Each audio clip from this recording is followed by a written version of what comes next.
I'm gonna come right out and say this. My experience with skill-based matchmaking in Call of Duty has varied drastically.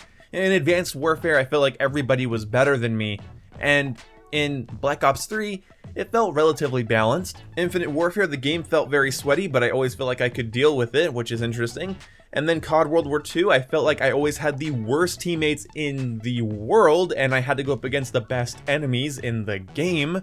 Modern Warfare Remastered felt absolutely all over the place, and Black Ops 4 felt relatively balanced. I never felt like I was having to sweat too much, or I never felt like I was pub stomping all the time. It was, it felt okay. My opinions on skill-based matchmaking kind of reside in this, well, if it's really as strong as people say, it affects the game as much as people say, why do I keep getting terrible teammates?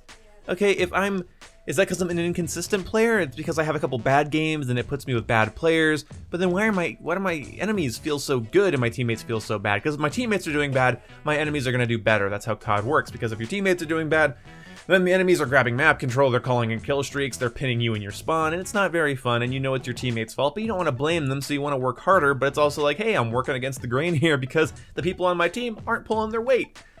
It's complicated, is what I'm saying. My friends and I have a joke that we wish every Call of Duty had strong skill-based matchmaking so our randoms won't be, like, way worse than us. When I'm playing COD World War II, and I go 13 and 18, and somehow lead the game, it's like, nobody did better than me?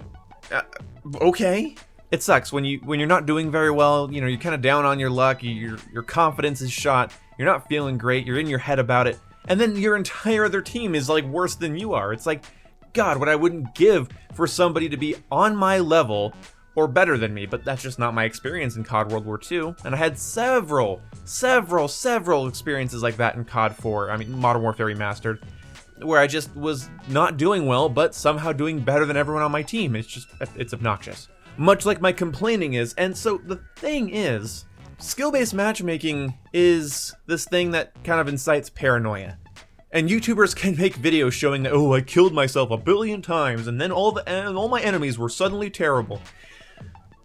Yeah, but also there's that placebo. If you feel confident because you think your enemies are going to be worse because you reverse boosted, then you can, get the upper hand on them and tilt them early in the round, and then they're going to play poorly because you have the upper hand, you're aggressive, you're smacking their ass, and they're getting tilted and angry and they're losing. And on your screen, they just look like they're incompetent, but behind their screen, they're just mad, they're just frustrated, and they're losing, and they're trying to learn the game. So when people are complaining about skill-based matchmaking in a beta, it's like, okay, we don't have enough time to test this. Like, honest to God, we need to be able to test this. Testing it would take time, it would take more than a couple of matches, it would take more than one person. Everyone said skill-based matchmaking was incredibly heavy in Advanced Warfare, and reverse boosting would put you in easier lobbies. I attempted that. I attempted reverse boosting because I was getting my ass kicked constantly. Everyone was better than me, except for usually half my team, but I'd have to get carried, and I did so bad. And it's like, I'm not this bad. I know the maps, I know the movement, I know the weapons, I'm confident in how it controls and plays, but I can't beat these people. Maybe that was my internet. Maybe, again, it was like a lack of confidence, and it tilted me, and it just made me play worse because I felt bad at the game, therefore I played bad at the game. Even after 30 prestiges, I didn't have enough consistent skill to consistently guarantee a win. But maybe that's the game design, maybe that's just my own personal skill and preference just not meshing with the game. I don't know. It's difficult to test. I don't know. I've had so many different experiences with it, and everybody else seems to as well. So what needs to happen is that, well, Infinity Ward needs to put out a blog post or make a video explaining how their matchmaking works, or they need to implement something in the game that shows what kind of matches they're going to be put in. But that's the thing, if you get told, hey, you're going to be put in higher level matches, you're just going to kill yourself until you can go to lower level ones. It'll encourage reverse boosting. But if that system's in place and no one knows about it, people will find out by reverse boosting, and eventually it'll become common consensus. Even if it's mostly circumstantial, it will become common consensus. And I'm not even saying that, oh, I won't listen to it because it's circumstantial. No, I will. I will listen to it if it's consistently found by a majority of the player base, including myself, for sure. But there needs to be some clarity, and I'm okay with putting, having a hidden matchmaking thing for really bad players and keeping them away from me. Keep really bad players away from me. If someone has like a KD that's like 0.3, don't put them in a lobby with me. Don't do that to them. Because as much as I'd love to say, just do connection only and don't worry about skill, there are people out there that get home from work and school, they're not pro gamers, they play these games to relax, and they enjoy the game because it is against real people, so it feels more, it feels cooler for them to win. They don't want to fight AI, they want to actually fight real people, but they don't want to go up against a YouTuber. They don't want to go up against somebody who doesn't come home, crack open a beer, and play a little COD on my flat screen in my living room. They don't, no, I wake up, I get a meal, and I sit down and I start playing. I start getting gameplay. I start, analyzing the game, and I start trying to get better at it so my footage is better, so I get made fun of less. Like, it's a completely different type of mentality. So, yeah, having protections in place for lower level players I think is important, because I will always try to be an advocate for the casual player, because I am a casual player.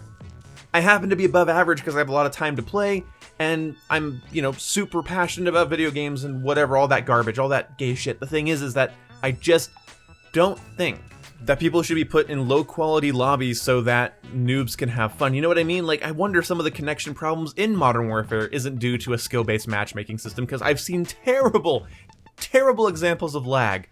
The thing I've seen the most examples of when it comes to the problems in Modern Warfare's beta is terrible connections and weird hit detection and netcode, which is, normal for a beta.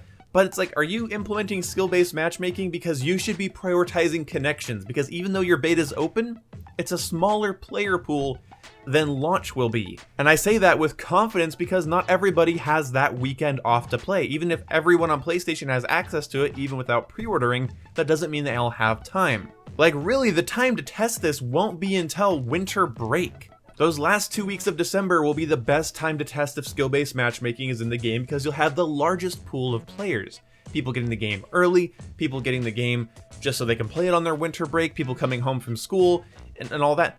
That's going to be an important place and time to test that. Also, we have to keep in mind that Call of Duty's just gotten sweatier, guys. I mean, Call of Duty isn't bringing in new fans by the truckload anymore.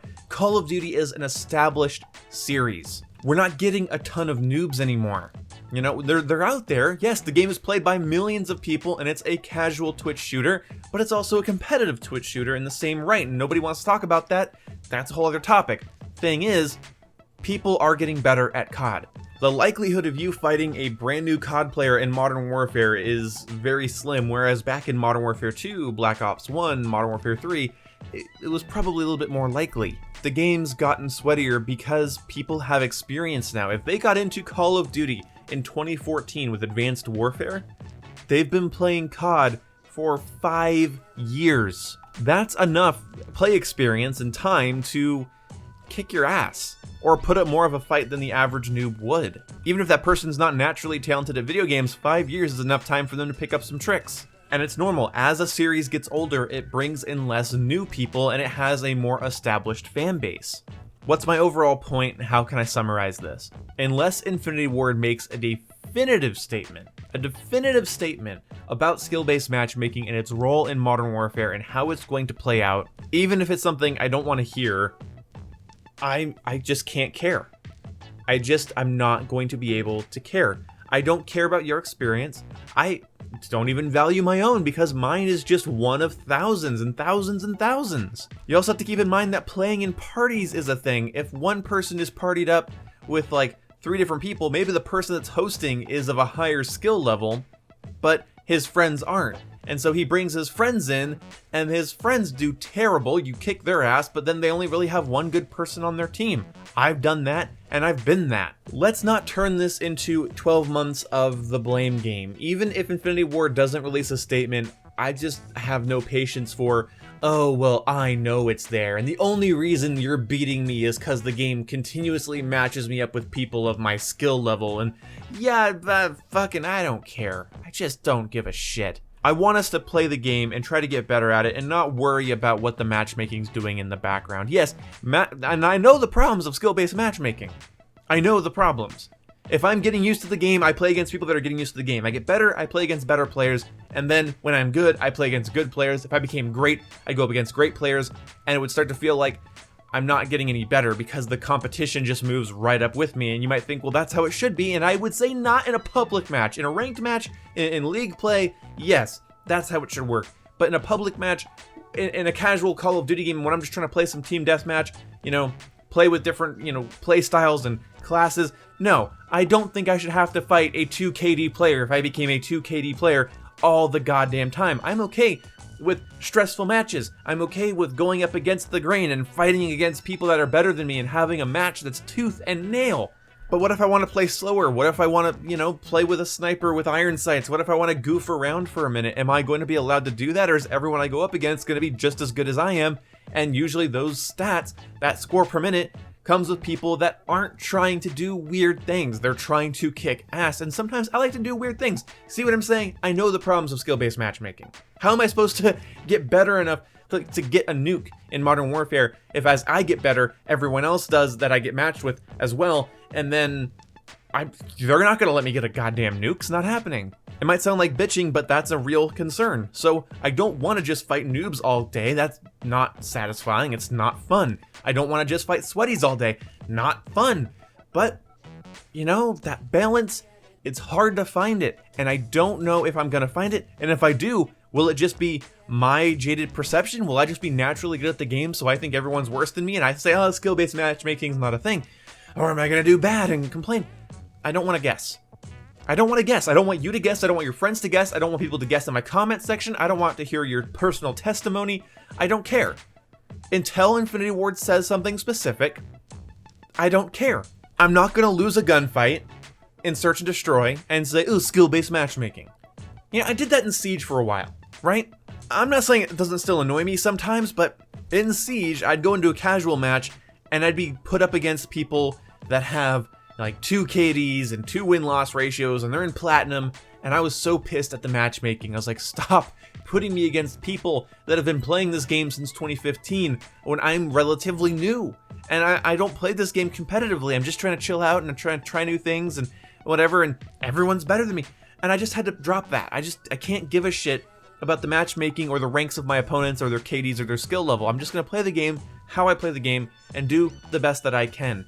Clearly, there's some sort of skill-based matchmaking that takes place in the casual playlist of Siege, but I also go up against noobs that don't know their ass from their elbow, and those guys are fun to pick on and get easy kills on, but I also go up against people that absolutely slay me and have the best aim in the industry, and that's also super fun. There you go, Jesus, Ian. This video is way rantier than I wanted it to be, but I guess I'll just end it here. I don't want a guessing game. I don't want the paranoia. I'm not going to worry about it. It's not going to be a priority of mine. It's not going to be my major concern. Can I completely erase it from the back of my mind while I'm playing? No. Does that bother me? Yes. But it's going to stay in the back of my mind because I'm not going to make this a priority. If you guys wanted me to make a more definitive, God, fuck you, Infinity Ward stance, you know, I'm sorry. It's not happening. I don't care. My only hope is that they make a definitive statement on it so at least we can understand what we're dealing with. And if they come out and say there's strong skill-based matchmaking, and if we catch you reverse boosting, we're going to ban your account for 48 hours, well, shit. But at least I'll know, you know, I want some honesty. That's all I want. I want some transparency. I want some honesty. And then I can decide for myself whether or not it's going to ruin the game for me, instead of constantly guessing whether or not my opponent was just good or was matched up with me because he was good, you know? And I made my point. I keep making my point. I'll see you when I see you guys. Goodbye.